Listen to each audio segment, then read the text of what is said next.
Good morning po sa ating lahat, ano? Ngayon po ay nandito tayo sa Buniag Beach Resort dito po sa aming barangay. So yung tanong po sa atin is dapat bang marunong lumangoy bago tayo umapply sa Bureau of Fire Protection? O required ba sa mga applicant na marunong ba talagang lumangoy bago mag-apply? So yan po yung ating sasagutin sa araw na ito sa ating vlog.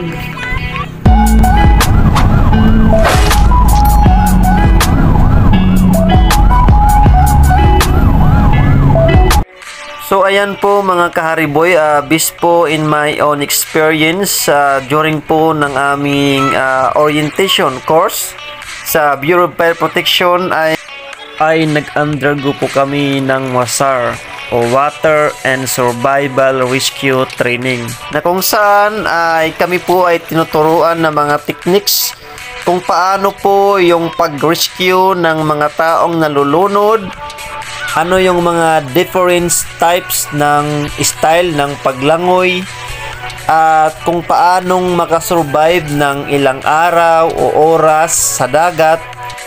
Tuturuan kayo doon kung paano ang pagpigil ng hininga ng ilang minuto. So enjoy po yung course na ito, no? Marami po tayong matututunan dito sa WASAR. So hindi po required or hindi po kailangang o mandatory na tayo ay marunong lumangoy bago tayo mag-apply sa bureau. Pero ini-encourage ko po yung mga applicants na hindi pa o hindi marunong lumangoy na mag-practice na po tayo para po during sa WASAR ay hindi po tayo masyadong mahirapan. Tuturuan naman po tayo doon sa WASAR kung paano yung maglangoy sa mga hindi pa marunong.